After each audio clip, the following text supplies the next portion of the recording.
A lot of prep companies tend to overcomplicate the LSAT with their 500-page LSAT prep textbooks, the lists of buzzwords you have to memorize. But the truth is, the LSAT doesn't have to be that complicated. And in fact, the key insight that led me to increase my LSAT score from a 152 to a 175 was that I could focus on the big picture, and that could get me almost all the way there. Because the thing is, the LSAT is not a test of memorization, but rather the LSAT is a test first and foremost of pattern recognition. Meaning, if you understand the patterns of the methods of reasoning LSAT is using, if you understand the patterns in the tricks and traps that they're laying for you, you can be well on your way to a top score through that alone. Today, I'll share with you how I incorporated this into my LSAT prep by doing less. So here's what I did. Because those LSAT prep textbooks were just brutally boring to get through, I said to myself, what if I just stop thinking about the LSAT question stem type entirely and instead focus on the method of reasoning in the stimulus, the arguments in the passage? What if I actually took the time to understand what I was reading? Surprise, surprise, solving the question became a whole lot easier. And this key insight formed the basis for what later came to be known as the Socratic review method, which is the framework we use in our LSAT coaching programs, our small group classes, our on-demand videos.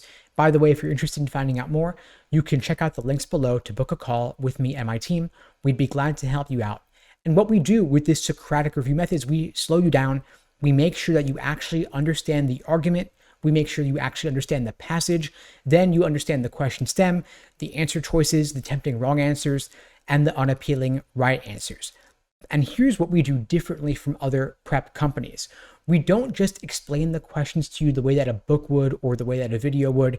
This is not a lecture. This is rather an interactive process, a dialogue where you as the student are actually the one doing the majority of the talking, and we are guiding you towards a more correct understanding while along the way pulling out of you the key insights regarding what led you to get the question wrong in the first place, what made the wrong answer choice tempting for you, and what upon reflection ultimately makes it wrong.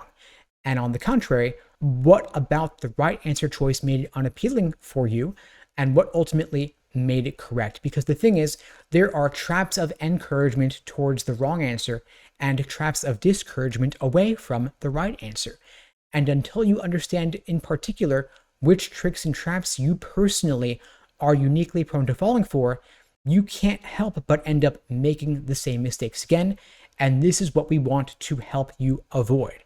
And so we slow you down to the point that you can explain the question to a 5-year-old, which proves that you understand it inside out and builds your confidence along the way as well. We also want to make sure that you are crystal clear on key indicator words for necessary and sufficient conditions, key indicator words for evidence and conclusion. These will carry you far, but if you don't know them, of course, you're going to be in trouble. Now, why am I focusing so much here on logical reasoning? It's because logical reasoning is now 2/3 of the LSAT. If you're using old practice tests or outdated materials, you may not be aware that LSAC removed the logic game section after the June LSAT and replaced it with a second scored logical reasoning section. Meaning logical reasoning is now 2/3 of the test. Any gains you make there will be automatically doubled across the two sections. And so, of course, you want to devote the majority of your LSAT prep time to this particular area. Now, of course, there are roughly 15 different types of logical reasoning questions. We walk you through all of those in our programs, along with the most important methods of reasoning, but not all question types are created equally, meaning some are more common than others. You want to focus on the most common types to start with, like necessary assumption, inference, and flaw. Build your foundation there. Then move on to the methods of reasoning that will likely show up more often going forward, like numbers and percentages, absolute versus relative values, and formal logic stimuli. Now that LSAC is including them more on the actual official LSATs going forward, even if this change is not yet reflected on the previously administered and released LSAT practice tests. Now, so much of what I've shared in this video regarding logical reasoning also applies to LSAT reading comp as well. Namely, don't get bogged down in the details, focus on the big picture make sure you actually understand the text of the passage, make sure you understand the author's main idea, the primary purpose, the way the passage is organized, the best title, the tone, all the general, global, big picture questions. Don't get involved in some overwrought note-taking strategy. In my experience, I personally found that I did a whole lot better on reading comp when I did less work up front, when I took fewer notes, because it takes time to write things down, it takes time to read things, and what you end up writing down oftentimes isn't even that useful to helping you solve the questions. The highlighting and underlining tools on the LSAC's Law Hub are glitchy and unreliable, just as they are on LSAT test day itself, so don't become dependent upon them, when in fact they may end up glitching on you on the day of the exam.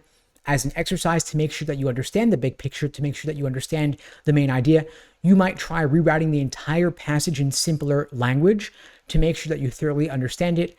As a drill, as an exercise, you may want to use some of those oldest LSAT reading comp sections for just this purpose, reading the passage, solving only the main idea question, just to make sure that you understand it inside and out. This is just one of many strategies that we incorporate at LSAT Unplugged in our classes and in our one-on-one coaching programs.